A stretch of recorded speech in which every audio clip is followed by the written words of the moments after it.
Hi everyone. Today I have a massive vocabulary video for you. I've put together a few of my videos which all relate to everyday life. This video contains more than 300 words, most of which are nouns that practically all native speakers know, but that English learners often don't learn unless they live in an English-speaking country for a while. It has bedroom words, bathroom words, kitchen words, garden words, vocabulary for tools, and a few other things. I hope you enjoy it. Maybe he likes the microphone. Hi everyone, welcome back to Bookish English. In this video, we're going to look at some household vocabulary. Some of these words are quite basic, but some of them are relatively advanced. They're words that all native speakers know, but that non-native speakers often only learn if they've lived in an English-speaking country for a long time. My mum has very kindly agreed to help me again with the filming, and if you'd like to say hi to her, you can do so in the comments section. Okay, so we're going to start in the bedroom. Here we have a bed. I'm sure you know the word bed, but you might not know the parts of the bed. This here is the bed frame, so the part that you put the mattress on is the bed frame. This here is the mattress. Mattress. On top of the mattress, we have a bed cover. Some people would call this a quilt, but I'd call this a bed cover. Under that, we have some blankets. These are blankets. And then we have some sheets. This is the top sheet. You can also call it a flat sheet. And then on the mattress, we have a fitted sheet. It's called a fitted sheet because it fits onto the mattress. Here we have some pillows. Be careful. Some people get these mixed up. So this is a pillow and this is a cushion. A cushion is something that's normally decorative. Yeah, you might have cushions in your lounge room and also in other parts of the house. A pillow is something that you sleep on, where you put your head. What else? Oh, yes. This on top of the pillow is called a pillow slip. In Australia, pillows are normally rectangular. Where I lived in Europe, normally they had square pillows, and it took me a long time to adapt. I don't think I did actually adapt. I think I managed to find rectangular ones somewhere. This is cat hair, because Monty likes to sleep on my bed during the day. Not at night. At night, you go into your little room, don't you? We lock you away. Now this here is a painting. Here we have a regular chair, but I've put a towel on the chair because Monty likes to scratch this material. And yeah, that stops him from doing that. This is the window. This part here is called the windowsill. The windowsill. Okay, these are blinds. You can just say a blind if it's all one piece, but when it's in pieces like this, we call them blinds. These are vertical blinds. I think it's obvious why we call them that. Now this thing here is a bedside table. Bedside tables don't always look like this. They don't always have a drawer, for example. But if you have a small table next to a bed, it's called a bedside table. This is a drawer, like I said. Be careful, because in British English, we don't pronounce the E at the end. We just say draw. Here we have my glasses and the glasses case. This is a glasses case. Here we have a little cloth. Any little piece of material that you use to clean something is usually called a cloth. Here we have a clock. This is an alarm clock. I don't like to use my phone. I know lots of people use their phones, but I don't like having my phone in my room at night, so I use an old-fashioned alarm clock. Here we have some tissues. And this is a lamp. The part on the top here, this part just here, is called the lampshade. Lampshade. Here we have a light switch. A light switch. Here we have, some pictures. And this part on the outside is called a frame, or a picture frame if you want to be specific. And here we have my very sexy winter dressing gown. This here is a door. I'm sure you know the word door, but here's some more vocabulary related to doors. The part on the outside is called the door frame. The door frame. This thing here is a doorknob. A doorknob. Yes, the K in knob is silent. And these things here are the hinges. One hinge, two hinges. Down here, we have some cables. You can also call these cords. So here is the cord from the computer, and this long one here is an extension cord. You can also call it an extension cable, and the thing joining them is called, this piece of plastic here, this is called a double adapter. Double adapter. This here is my computer desk. Here we have some earphones. This is a keyboard. Keyboard. That's the computer. That's not just the screen. The computer is all in there. This is a mouse, and we often put a mouse on a mouse pad. This is a mouse pad. And here we have a coaster. A coaster is something that you can put a drink on. This is another chair. Again, I'm sure you know the word chair, but this is an office chair. Office chairs don't all look the same, but generally they have a comfortable seat. Normally they spin, and they're usually on wheels, so you can have lots of fun in long hallways. And here we have a cork board. It's called a cork board because this material here is cork. Cork. A cork is also the thing that goes in the top of a wine bottle, because traditionally, at least, those are made of cork. On the cork board, we have some pins. This here is called a push pin. This is called a thumbtack. It's called a thumbtack because normally we use our thumbs to push them in. And down here we have some weights. If you want to get big, strong arms like me, you can lift some weights. This behind me is the wardrobe. You could also call this a cupboard or cupboards, but the word cupboard is a bit more general. For example, you have cupboards normally in the kitchen and sometimes also in the bathroom. A wardrobe normally just has things like clothes and shoes. How are you going, Monty? Having a nice day? Now we are in the kitchen. This here is a microwave. Ours is quite an old microwave. How long have you had this? About 30 years? Yes. Yes. Oh, I didn't mention this before. This isn't my house. This is my parents' house. Okay, so that's the microwave. Here we have some paper towels, and this is the stove. You could also call this a cooktop.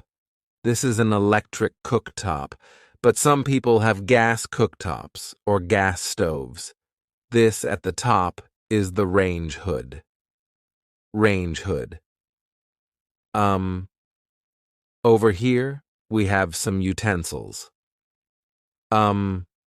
Utensils is a general word for things like this that we use in the kitchen, like wooden spoons and spatulas. This here is a pot holder, for getting things out of the oven or picking up hot pots. I'll put it back later. Down here, we have some pots. Those are pots. Here we have a hand towel. This is for drying hands. And this is a tea towel, which we use for drying dishes and cups and cutlery. Things like that. I don't know why we call it a tea towel, but that's the name. Here we have the oven, and this is a toaster oven. We don't actually have a traditional toaster. If we want to make toast, we use a toaster oven. These are crumbs because we need to clean the kitchen. And this is a fridge. The long word is refrigerator, but most people just say fridge. The top part here is the freezer. The freezer is where you put things like ice cream, ice cubes, and frozen vegetables. On our fridge, we have lots of magnets. If it's a magnet that goes on a fridge, then you can call it a fridge magnet. These are fridge magnets. Here we have a chart about dangerous spiders because we live in Australia. This here is a fruit basket. A fruit basket. At the moment, we have some apples, some passion fruit, some mandarins, and a papaya. This is a timer. Some people use their phones these days, but lots of kitchens still have timers. This is a cutting board. You can also call it a chopping board. This one is made of marble, so it's quite heavy. This area here is called the bench top. Most kitchens have a couple of bench tops, so this area here is also called, a bench top. This here is a coffee pot. As you may have noticed, this isn't actually coffee. We use it for tea, so we use it as a teapot. This thing here is a knife sharpener, so it's something you use to sharpen knives. That's the sink, and this is the dishwasher. And one more thing for the kitchen. This is a calendar. We're now in the laundry. This is also Monty's room, so if you see any mess, it belongs to Monty. This here is a washing machine. This one is a top loader, or a top-loading washing machine. It's called that because you put the clothes in the top. Machines that open on the side are called front loaders, or front-loading washing machines. This here is a mop. A very simple word. Mop. Hello, Monty. That noise that you can hear is Monty eating. This thing here is not a mop, this is a broom. Broom. Down here, we have a bucket. Bucket. And this on the ground here is a mat. That is also a mat. Here we have, can you see it? Here we have the clothes dryer, or more, simply the dryer. This is a laundry basket, and in the laundry basket, we have some pegs. So 1 peg, 2 pegs. Here we have an ironing board. An ironing board. This is an iron. Be careful of the pronunciation. I did an entire video on this. This isn't Aaron. In British English, we say AN, and this is a clothes hanger. You can also shorten it and just say hanger. This door here is called a screen door because that part there is a screen, and we have a lot of screen doors in Australia to keep the flies out. This thing here is Monty's bed, and these are Monty's little friends. That's baby Frank. This little thing here is called a doorstop. It's called a doorstop because it can stop a door. This here is for our cat Monty. It's called a climbing frame. We got this for Monty because he's an indoor cat, and this keeps him a little bit amused. Behind me, we have another type of door. This is a sliding, it's noisy. This is a sliding door because it slides. Here we have a table. This is a dining table. These are chairs, but if you want to be specific, you can call them dining chairs. Here we have some more coasters, and these are placemats. So this is what you put plates and bowls and things like that on. Over here, we have a curtain. Be careful of the pronunciation. I know it looks like curtain, but we pronounce it curtain. And this is something that you will find in most Australian homes. This is a fly swatter. We are now in the lounge room. You can also call it a living room. I'm now standing in front of a wall unit. This big piece of furniture made up of lots of little shelves and cupboards is called a wall unit. Now, on the wall units, we've got lots of bits and pieces. These sorts of things are called ornaments. You can also call them knickknacks. Generally speaking, a knickknack is something that's perhaps a little cheaper, and an ornament is often a little bit more expensive or a bit classier. You can use them interchangeably, but normally people use them like that. So, for example, you might call this an ornament, and this probably a knickknack. This is called a figurine. A figurine is like a small statue or a sort of doll. These here are candle holders. If you don't know what a candle is, this is a candle, but obviously you'd put smaller ones into these. Here we have a photo frame. This is actually me when I was, going to the formal at the end of high school. Yeah. The thing on the outside is a photo frame. Here we have some books. Now some vocabulary related to books. This here is, oops. I hope no one was reading that.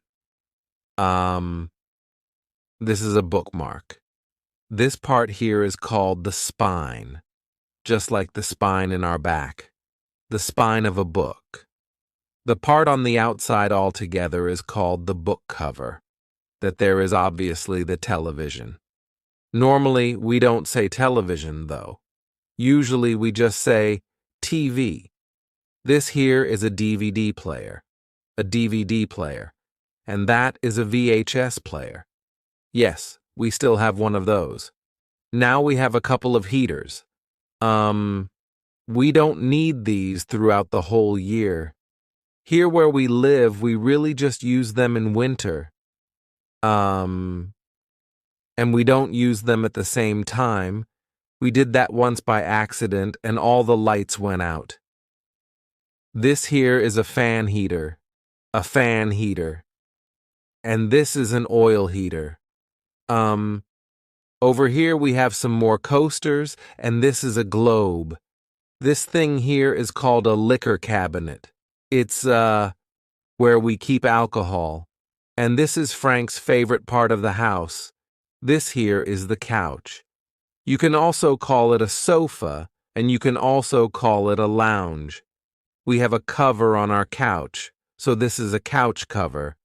Here we have some more cushions and a blanket. The material covering this floor is called carpet. This is carpet. Carpet is countable and uncountable, so you can say a carpet or some carpet. If you have a small piece of carpet, we would call that a rug. Here we don't have carpet. Here we have tiles. One tile. Several tiles. Here we have some bricks. One brick. Several bricks. And this is our doorbell. This is a more traditional doorbell. Most people nowadays have electronic doorbells that have a little button. This little thing down here is a doorstop. Okay, Monty. So this is when Monty gets angry. We didn't do anything. What's wrong with you? Okay, we'll go now. We'll go now. We'll leave you, Monty. Hi, guys. Welcome back to Bookish English.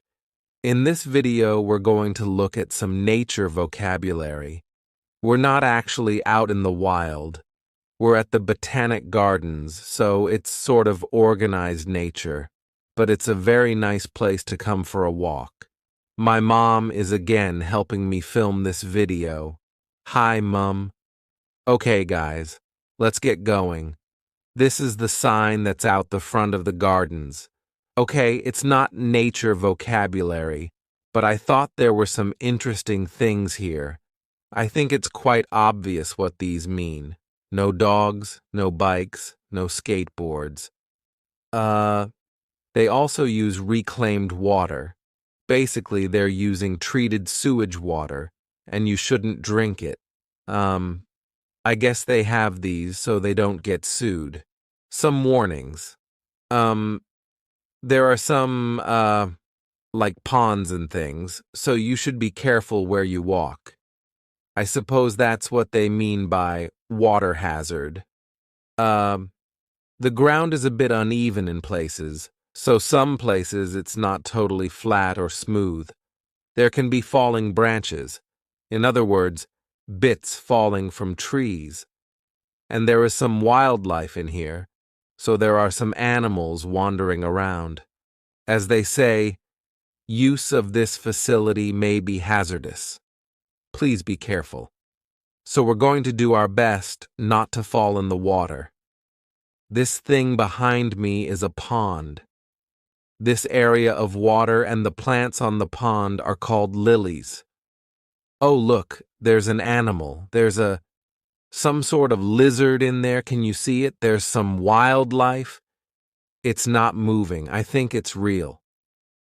There you can see another lizard enjoying the sun. Now, this here is called a stump.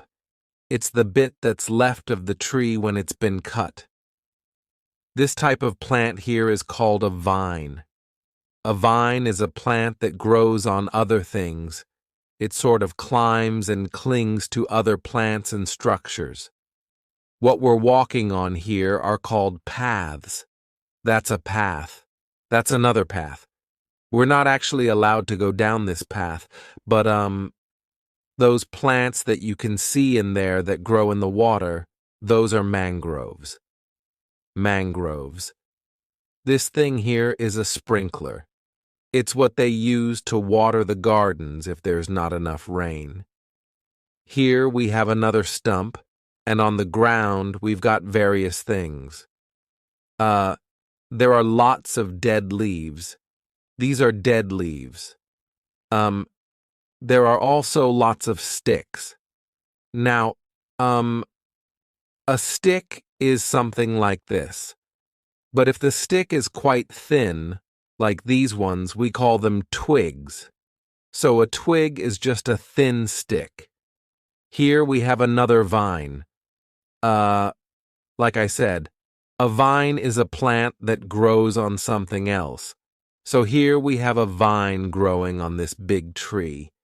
Here we have another tree. I'm sure you know that word. The outer part of the tree is called bark. This is bark. It's a bit like the skin of a tree. This here is a big piece of bark that was on the ground. Some trees regularly shed their bark. That means that they lose their bark. The bark falls down. After they shed their bark, new bark grows. And here are a couple of things that you don't find in nature but are still good to know. This area here where it goes down is a gutter. You also have gutters in the street and also on houses. It's where rainwater goes. These little rocks here are called gravel. It's uncountable, so we say some gravel. This plant here is called a fern. So all of these plants here, they're ferns. This is another type of fern. This is called a tree fern. And this here is a bench, which is something that we often have in gardens and parks. These are the roots of a very large tree. Here you can see more of the tree. The roots are the part that go under the ground. Okay, guys, I'm very excited because I didn't expect to see this here. The green stuff growing on this path is called moss. Moss. It often grows on rocks and trees. It grows in damp places. Damp means a bit wet. It needs quite a lot of water to grow. That bird there is called a bush turkey, and they're very common in this region of Australia. That big bird there is a kookaburra. That's the bird that's got the really interesting laugh. Here we have another tree. The main central part of a tree is called the trunk. The pieces that grow out from the trunk are called branches. This here is a branch. On this tree, you can really see a lot of the roots. Normally, roots are underground, but here a lot of them are above ground. And there's the bush turkey. This bird over here is called an ibis. They eat basically anything they can find, so you often see them on school playgrounds after lunch. Here we have another bird. That there is a duck showing us its behind. This is another pond. It's much bigger than the one we saw before, but we'd still call this a pond. The plants on the pond are called lilies, water lilies. And there's our friend the duck. I'm not sure if you can see it, but down there we have a turtle. This bird here is building a nest. That little pile there, that's a type of nest. Now these trees here are palm trees. Here we have a few different types of palm trees. Here we have some flowers. This part of the flower is called the stem. This is a stem. These things here on the outside are petals. This flower has lots of petals. The powdery stuff in the middle is called pollen. Pollen. That's the stuff that causes lots of allergies. This little thing here is called a bud. So before a flower blooms, before it opens, it's a bud. So a bud is like a baby flower. These flowers are called daisies. There are lots of different types of daisies, though. As you can see, I'm on the grass here. I know that in some places in the world, you're not supposed to walk on the grass in public gardens, but here it's allowed and, sometimes they even have signs in places that say, "Please walk on the grass." Here we have a rose bush. There's only one rose on it at the moment, but there are lots of buds, which means that it will probably be in full bloom very soon. If a plant is in full bloom, that means there are lots of flowers on it. Now, roses have something a little bit special. They have thorns. There are other plants with thorns, but roses are well known for having thorns. Thorns are the little sharp things that grow from the stems. These little plants here are called weeds. Weeds are plants that are generally undesirable and grow very quickly. There aren't a lot of weeds in the botanic gardens because there are gardeners here. In other words, there are people who are paid to take care of the gardens and get rid of the weeds. And by the way, weed is a slang term for marijuana as well. Remember that there's a baby crying. Bugger off. Oh, it's tough filming outside. The bush turkey was interested in my bag. Hi guys, welcome back to Bookish English. Today, we are going to learn some bathroom vocabulary. This isn't actually my bathroom. This is my parents' bathroom. It's the main bathroom in my parents' house. My bathroom is a little smaller, so I thought this one would be a bit more interesting. Okay, so we'll start with the mirror. That's me in the mirror, obviously. And below we have the bathroom sink. So this space here is the sink, and this is the tap. That's for the cold water. That's for the hot water. That is hand soap, okay? So we call this hand soap because it's specifically for our hands when we wash our hands. I think that's pretty logical. Okay. Here we have some tissues. In American English, they're normally called Kleenex because Kleenex is a very popular brand of tissue. There we have a fake plant. My mum used to have lots of real plants, but she got a bit tired of maintaining them, so now we have some quite realistic-looking fake plants. Okay, over here we have a brush. This is a nail brush. These are, well, I call them Q-tips, but there are a few different words for these. Here we have some toothpaste.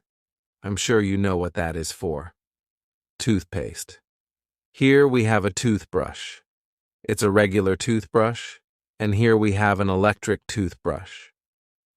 Some people, like to joke about these, and they'll say that these can be used for more than one thing, because they vibrate. I'm not passing any judgment, but in case you're wondering, mine is just used to clean my teeth. This is moisturizer for the face. This is also moisturizer, but this is tinted moisturizer. It's also called BB cream. Okay, now, it's called tinted moisturizer because it has some color in it. It makes you look like you have a bit of a tan. This is also moisturizer. Clears throat. Excuse me. This is also moisturizer, but it's for the hands and the body. It's probably very similar to this, but well, I guess they figure they can make more money if they put a different word on the label. Here we have a night light. This is quite clever because even though it's plugged in and the power is turned on, it detects that there is light, so it is off, but when it's dark, it comes back on. In Australia, we normally have switches next to power, or on power outlets, so right at the power point. It's just an extra safety feature. So that means there will be no power, and with that, the power is on. What else? Here we have a towel. This is called a hand towel because we use it to dry our hands. And be careful of the pronunciation. We don't usually say handy towel. We link it and we say hand towel. Hand towel. Down there we have a bin. There's nothing in it at the moment because I just emptied it, but yeah, that's a bin. Ah, yes. And down here we have a hairdryer. Hairdryer. That down there is a bath mat. Okay? And on the floor, these are tiles. Tiles. There are also some tiles on the wall, like, for example, these. These are tiles. Okay? And there we have the toilet. Next to the toilet is the toilet brush, and that is a toilet roll holder. Okay? It holds toilet rolls. It holds toilet paper. Okay? Toilet paper. Very useful stuff. Here we have a bath. So you could call this a bath, or you could call it a bathtub. So bath or bathtub. That's a soap holder. So normally there's soap in there, and this is a plug. So this is what we put in here if we want to have a bath. This is a hose. So a bit different from the hose to the types of hoses that we have in gardens, but we would also call this a hose. Maybe a shower hose or a bath hose. Okay, this is a regular towel. So you could just call it a towel. Or if you want to be specific, You could call it a bath towel. Here we have the shower. This shower is, well, it's particularly big. I think it's a little bit excessive. We don't really need showers this big, but I don't know. I didn't design the house, and neither did my parents. This is a walk-in shower because you walk into it and it's flat. You can walk around. Some showers are like in bathtubs. We wouldn't call those walk-in showers. These are doors. More specifically, they are glass sliding doors 'cause they slide. It's now apparently illegal to make shower doors with this type of, material. In other words, glass with small pieces of wire, because if you fall, it can cause more damage. Yeah. But this house was built in the 1980s, so we still have that. Okay, what else? Okay, hot water, cold water. We call this the shower head. Shower head. And here we have a rack. This brown stuff is rust. Because obviously, if you have metal, that is exposed to water very frequently, often it will rust. So, to rust, and the noun is rust. And the adjective is rusty. Here we have some soap in the soap holder. This is a face washer. We wouldn't call this a face towel. We would call this a washer or a face washer. I'm sure you know these words. This is shampoo and this is conditioner. Be careful of the pronunciation. It's not conditioner, it's conditioner. The first vowel is a schwa. Conditioner. Conditioner. And that is some face wash. And that is another bath mat. Oh yes, and I forgot about this. This is a shower cap. Something you can put over your hair if you don't want it to get wet when you're having a bath or a shower. Because, oopsies. Hi guys. Welcome back to Bookish English. Today, I have a craft and DIY vocabulary video for you. So we will look at nouns and verbs related to craft and DIY. DIY simply means do it yourself, and normally it refers to doing things around the house, like decorating, renovating, or repairing. But sometimes people also use the term DIY for crafts. You've probably heard lots of teachers say that it's best to learn vocabulary in context, and repetition is also important, which is why I'm going to do a demonstration for you today. If you don't know what I'm talking about, don't worry, you will see. There is a method to the madness.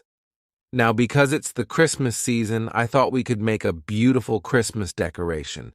To make this decoration, what you need is a piece of green cardboard. You will need a marker, a pencil, a ruler, a paper clip, some sequins, some ribbon, and some scissors.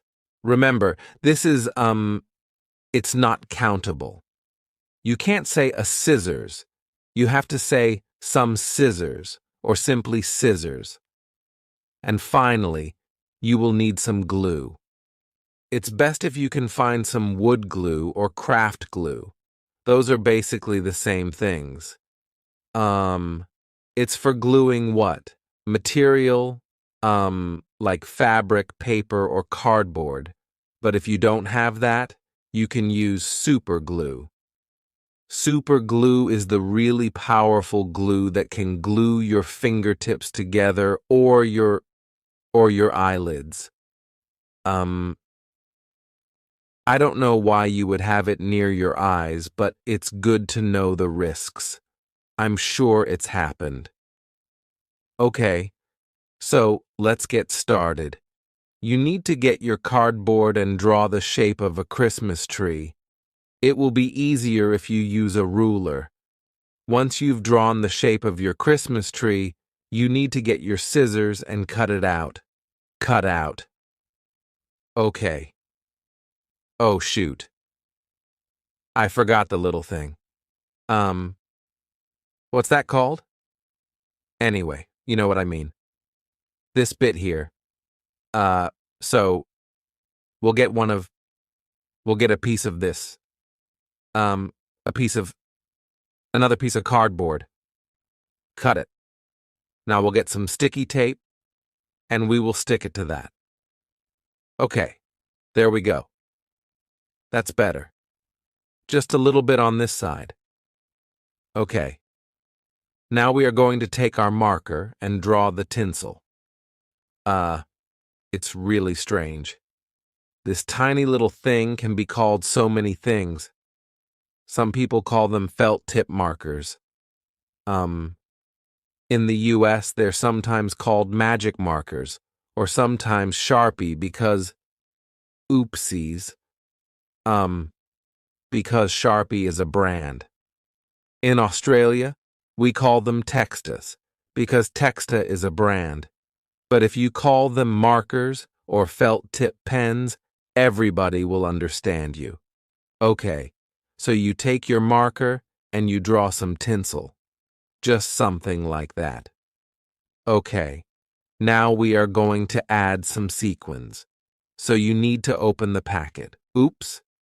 See. Now, to stick the sequins to your tree, you're going to need some glue. Well, we'll first put it here. Okay, like this. Then you are going to take... What did I do with that? Oh yes, a toothpick. And you're going to put some glue onto the tree. Just like that. Little dots where we can then put the sequins on. Okay, once you've put the glue on, you can put your sequins on. I hope they stick. Yes, life is sometimes kind.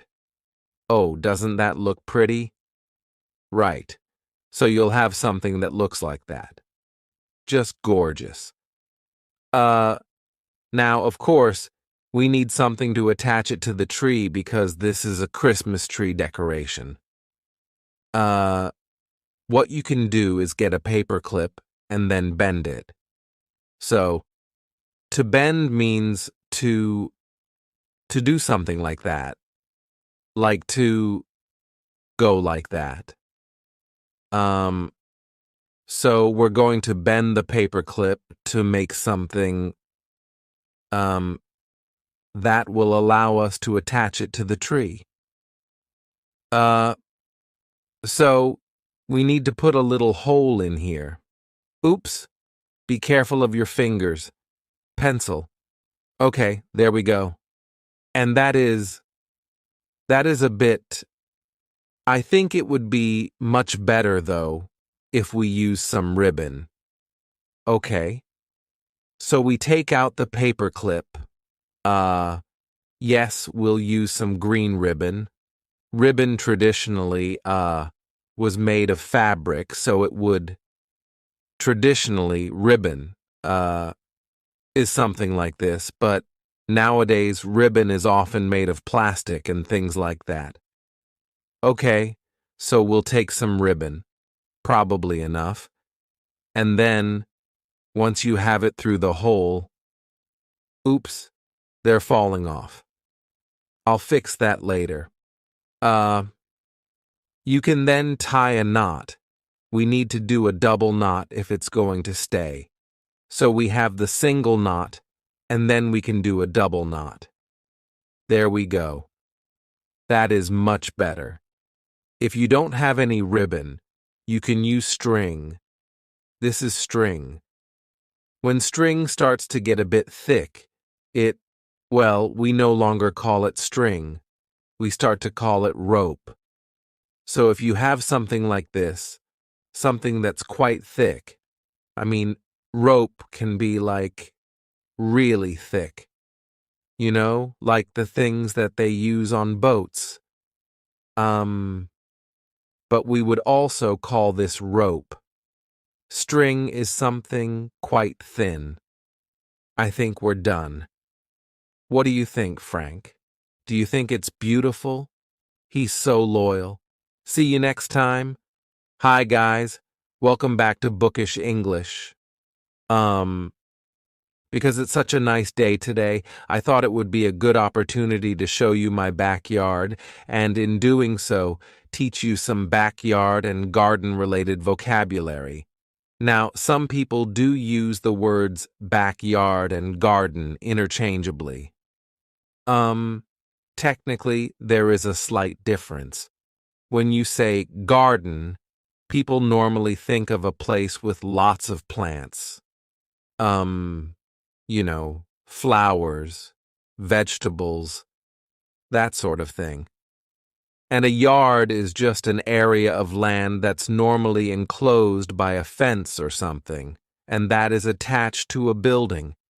But seeing as most backyards have some sort of plants in them, we can say backyard or garden. Okay, let's have a look. So, starting there, we have the back door or one of the back doors, and that leads out onto our patio. This is a covered patio because it has a roof over it.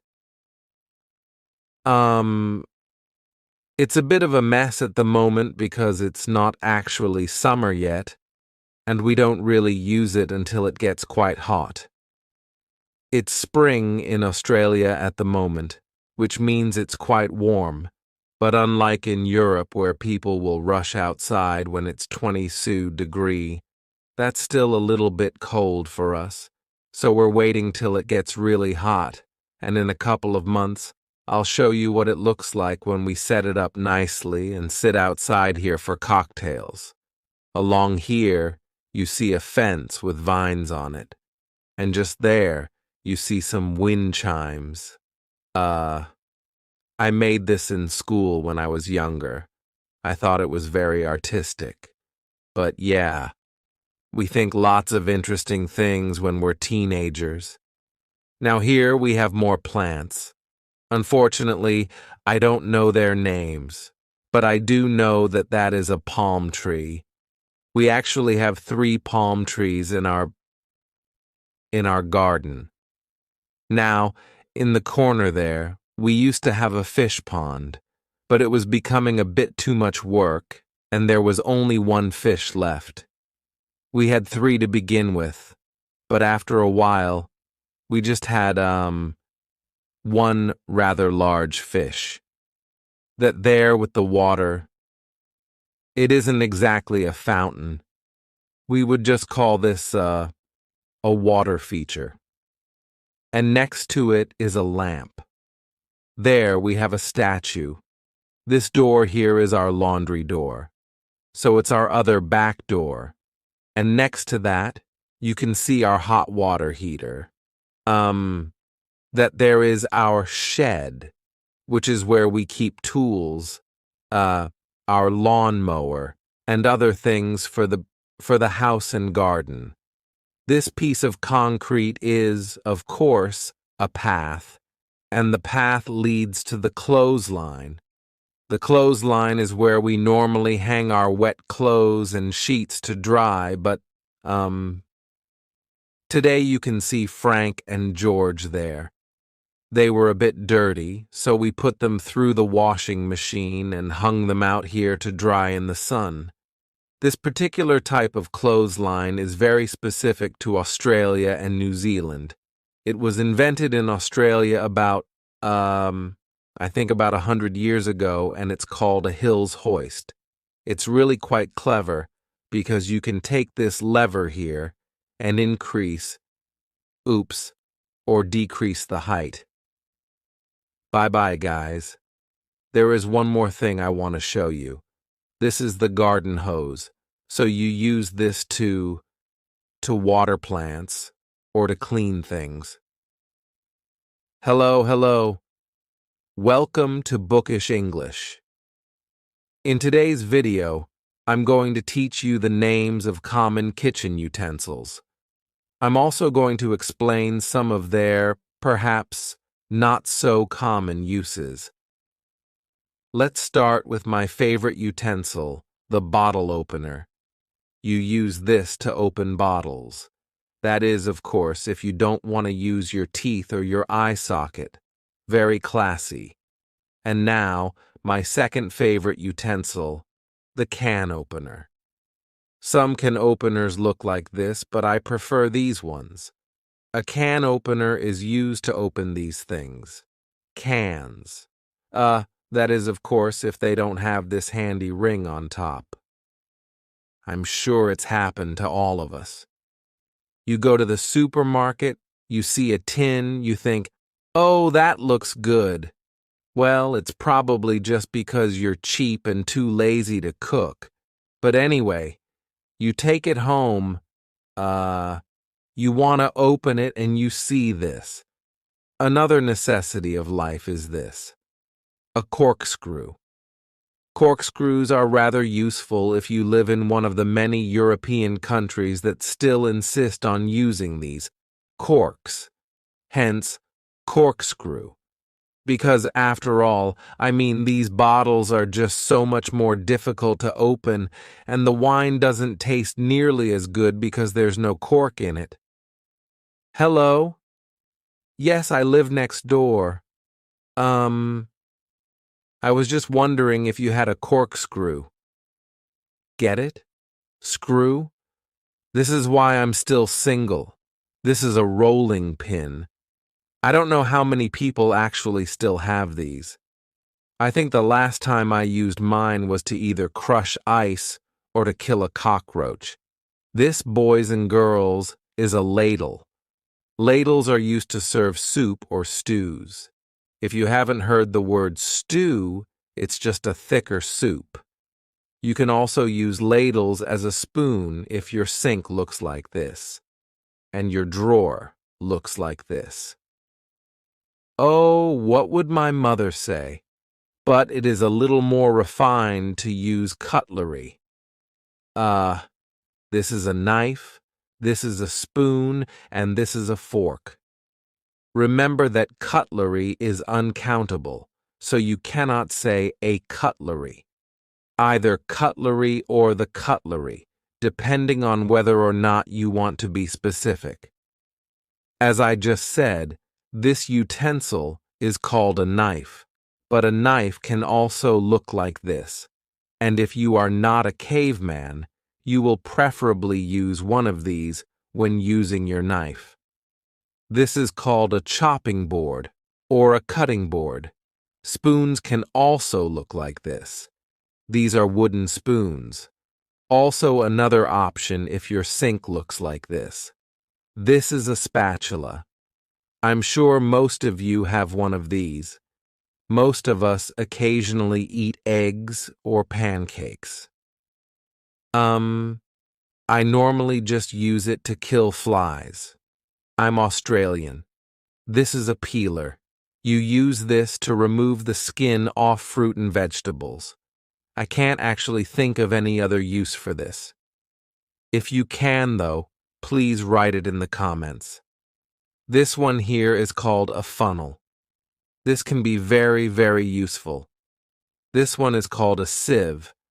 Normally, you use this for flour when you want to make a cake or something. Please note the spelling of this word. No, it doesn't make sense. But who said that English was there to make our lives easy? And how could I forget this? This is a fry pan, also known as a frying pan. Ow. Fry pans come in all different shapes and sizes, and even if you don't have a sieve or a funnel, if you are no longer living with your parents, I truly hope that you have one of these. And finally, this item has the simplest name of all. This is a pot. You might have heard this word before. Pot is a slang word for marijuana. So if you haven't spent a lot of time in the kitchen, but you've spent a lot of time engaged in other activities, you most likely will have heard the word pot. But be careful. If you are using pot to refer to marijuana, It is uncountable, and if you are using it to refer to this thing, it is countable. So you can say, I have 1 pot, he has 2 pots, etc., etc. Hi guys, welcome back to my channel, and welcome to another vocabulary lesson. In today's video, I am going to teach you the names for rather common household tools. Some of you, might be aware that the word tool can also mean idiot. So just so we're clear, when I say household tool in this video, I'm not talking about that annoying cousin who won't go away and just hangs around your house like a bad smell. I'm talking about, these things. To start with, we have a spanner, which is also known as a wrench in the US. This particular spanner is an adjustable spanner because you can use it on different sized objects. Normally, it's used to tighten or fasten, nuts and bolts, but you can also use it in emergency situations to hold on to things, such as this. This is another type of spanner, but this one is called a ring spanner, just like the ring on your finger. Would that work? No, maybe not. So, you use this to fasten and tighten nuts on the end of bolts. This is perhaps not the right size, but I think you get the idea. So, what I'm taking off there is a nut. Normally, they're hexagonal in shape. This is a washer that's seen better days. And on the right, we have a bolt. This is a regular spanner, but like the ring spanner, it comes in all different shapes and sizes. How exciting! This is a pair of pliers, which you can use to hold on to things and twist things, like your brother's nose, for example. And it can also be used in emergency situations. If you've ever bought furniture at IKEA, then you probably have a couple of these. These are Allen keys, and you use them to tighten nuts and screws. Speaking of screws, here is a screwdriver. This is a flat-headed screwdriver for those very common screws that just have an indented line in the top or a slot. I don't think this one is the right size. I clearly wasn't supposed to be a builder. It's always nice when you know you haven't missed your vocation. This one here is a Phillips head screwdriver, used with Phillips head screws. That sounds oddly like a sexual position. This is an electric drill. I can feel the vibrations already. You use this to put holes into things, but for body piercing, I do recommend you go to a professional piercer. These are drill bits if you want to change the size of your holes. And if you are very young, unless you are Amish, you probably haven't seen one of these. This is a hand drill, so just like the electric drill, but you use your hand instead of electricity. This is a tomahawk, but I know it looks very similar to an axe. You can use it just like an axe for cutting off fingers or cutting down your neighbor's tree. This is a chisel. Seeing as they've been around for thousands of years, I probably don't need to explain what you use it for. Normally, you do use it with one of these, a hammer, but I'd better not do that on my mother's dining room table. And here we have a mallet, a bit like a hammer, but you use it for big, serious stuff like, tent pegs or your ex-boyfriend's presents. Here we have a saw. This is a wood saw. As you can imagine, it's used for cutting wood. If you want to cut metal, you need a hacksaw, which you often see in movies, hidden in the birthday cakes of prisoners wanting to escape. This is a scraper, used to remove wallpaper or paint. And here we have a tape measure. This tape measure has a small spirit level on the top here. A spirit level is used to check if a surface is horizontal. This is a bigger spirit level, and it's called a spirit level because this liquid is normally a type of alcohol. Don't you like the sound of that? That's it for today, guys. If you enjoyed the video, please don't forget to click on the thumbs up. And if you have any questions or requests for other videos, please don't hesitate to write them in the not the info box, in the comments down below.